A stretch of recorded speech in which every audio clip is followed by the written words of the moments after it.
అంటే మనం ఎప్పుడూ కూడా దాడికి పోక వాడి వస్తేనే మనం పోయినమే తప్ప మనం ఎప్పుడు పోయి ఒకరిని గెలకలే వాస్తవానికి. అంటే భారతదేశానికి చరిత్ర పరంగానా లేకపోతే కొన్ని కొన్ని అలవాట్ల పరంగానా లేకపోతే రిచువల్స్ పరంగానా ఏదో ఒకటి ఆ విధంగానే మంచి పేరే కాదు, దేశ సైన్యం విషయంలో కూడా భారతదేశానికి మంచి పేరు ఉంది. ఎందుకంటే మనం ఎప్పుడు కూడా దురాశకు పోలే, ఒకటి సొమ్ము తినాలనో ఒకటి జాగ్ గుంజుకోవాలనో లేకపోతే అది మన జాగే దాన్ని త్యాగం చేసిందే మనం.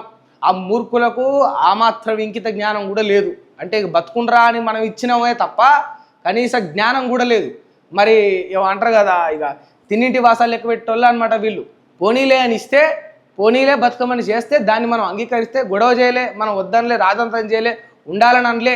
వాడు బతకాలనుకుంటుండు, వాడి స్వేచ్ఛ వాడిది. ఎందుకంటే 200 ఏళ్ళు మన స్వేచ్ఛ కోల్పోయి మనం ఎంత బాధపడ్డామో మనకు తెలుసు. ఆ మంచితనం భారతదేశానికి ఉన్నది, అది మన రక్తంలోనే ఉన్నది, అది మన గడ్డ మీదనే ఉన్నది.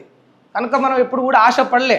వాడే మూర్ఖుడై దుర్మార్గుడై వాడే అత్యాశకు పోయి మన మీదికి వచ్చిండే తప్ప మనం ఎప్పుడు కూడా పోలే. వచ్చినప్పుడు కొన్ని సందర్భాలలో ఓపికతో ఉన్నాం, కొన్ని సందర్భాలలో తిరిగి దాడికి ప్రతి దాడి చేసినాం.